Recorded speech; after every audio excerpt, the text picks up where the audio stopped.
Ladies and gentlemen, rise up. I am His Highness King of the E Island. They call me King Moses. I speak with calm, not noise. I speak as His Highness King Moses, King of the E Island, not to provoke emotion, but to restore balance where imbalance has become fashionable. And the world today speaks loudly about sympathy, yet quietly ignores the truth. So ሰላም ናችሁ። በሰላምና በንቃት ዙሪያችሁን ተመልከቱ። ግርማዊነታችንም ሁኔታዎችን በንቃት እየተመለከትን ነው። እኔ ኪንግ ሞዘስ ነኝ። በወርቅ አክሊል ያልደመቅኩ ነገር ግን በአስተውሎት ወይም በኦብዘርቬሽን አርሞ ውስጥ ያለው እናም በኃላፊነትና በሚዛናዊነት በምክንያት ነገሮችን በጋራ እንቃኛለን፣ እንዳኛለን። በስሜት ሳይሆን በእውነት እንመሰክራለን። ዛሬ ዓለምን ስንመለከት የምናየው ነገር ሁሉ ተበጥብጧል። ጉዳዩ ዳግም የኃይል ሚዛን ተኮር ወይም ፓወር ሱፐሪዮሪቲ ጉዳይ ነው። የኃይል ዳግም የማንሰራፋትና የበላይነት ማረጋገጫ ሰነዶች ለአንድና ለመጨረሻ ታትመው እንዲቋጩ የሚደረግ ግብግብ ላይ ነው ያለ ነው። የኃይል ወይም የፓወር ሱፐሪዮሪቲ ትንቅንቅ አልጠፋም፣ አይጠፋም፣ ይቀጥላል። ቅርጹን፣ ጊዜውን፣ ተጫዋቾቹ ቦት ብቻ ሊቀያየሩ ይችላሉ። በዓለም ዙሪያ ብዙ ነገሮች ተከስተዋል። ክስተቶቹ ለፍጭቱ፣ ለግጭቱ በአንድም በሌላ መንስኤዎች ናቸው። እናም ለፍልስጤም የዓለም መንግስታት እውቅና መስጠት የሀገራት የጋራ ውሳኔ ታሪካዊ ቢሆንም የዓለም ሱፐር ፓወር በየራሳቸው ቀመር ሂሳባቸውን ሲደምሩ፣ ሲቀንሱ፣ ሲጥሉ፣ ሲያነሱ ሰንብተዋል።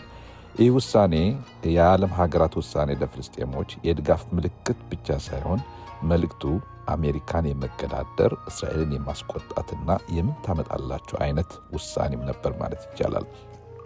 ዛሬ በእስራኤልና በፍልስጤም ጉዳይ ዓለም ተዘባርቆባታል። ዓለማችንም እውነትን ብዙ ጊዜ በዝምታ እየከረቸመች አልፈዋለች። እስራኤል ብዙ ጊዜ እንደ ኃይለኛ ትታያለች። ነገር ግን ኃይል ያለ ሰላም ልዩ መብት ወይም ፕሪቪሌጅ አይደለም፣ ጭነት ነው፣ ሸክም ነው። እስራኤል ዘላቂ ጦርነት አልመረጠችም። ጦርነትን በውርስ የተቀበለችው ልዩ ስጦታ አይደለም። እስራኤላውያን ሰላማውያን ዜጎች በፍርሃት ውስጥ እንዲኖሩ ተፈርዶባቸዋል። በሮኬት ሲደበደቡ፣ በሽብር ጥቃት ሲዋከቡ፣ እየታገቱ መደራደሪያ ሲሆኑ፣ ዓለም በበኩሏ ሕይወት ለማዳን ዘላቂ መፍትሄ ከማፈላለግ ይልቅ በቃላት ሽንገላና በሐዘን መግለጫ ስታሰለቸን ሰንብታለች።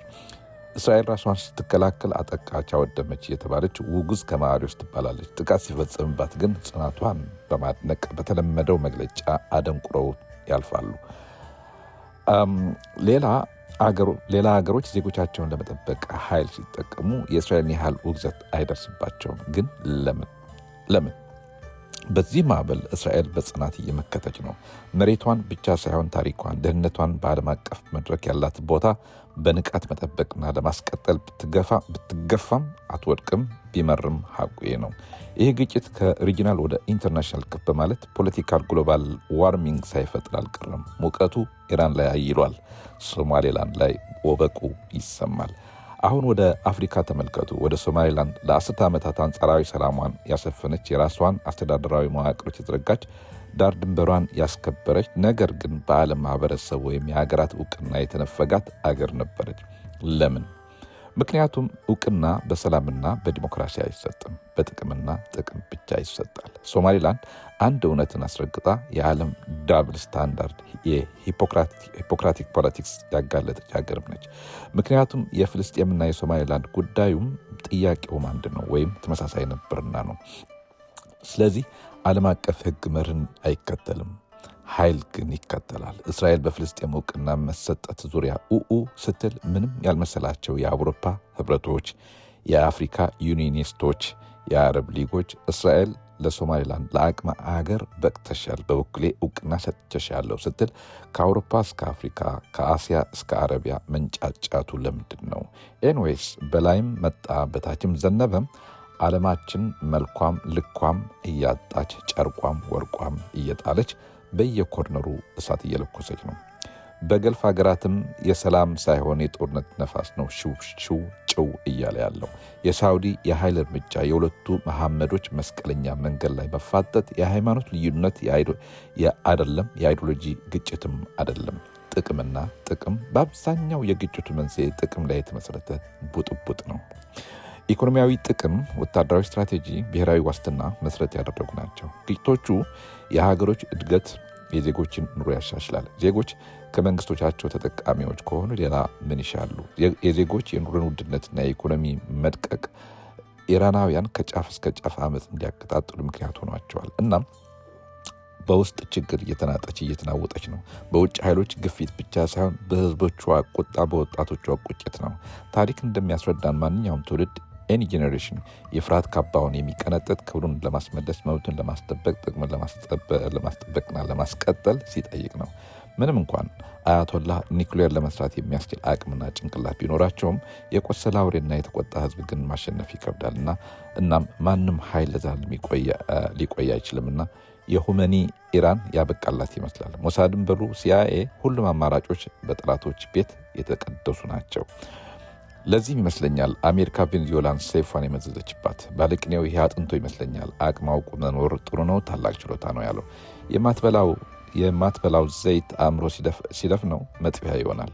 የቬንዙዌላው ፕሬዝዳንት አንድ ሳብመሪን ሰርጓጅ መርከብ ይዞ ዓለምን በአፍጢሟ መድፋት ከምትችል አሜሪካ ጋር ጫማ መለካካት መጨረሻው እንደ አንድ የሰፈር ተደባዳቢ ዱርዬ በነጠላ ጫማና በቱታ በካቴና ተቀፍድዶ ከርቸሌ መወረር ያሳዝናልም አያሳዝንም?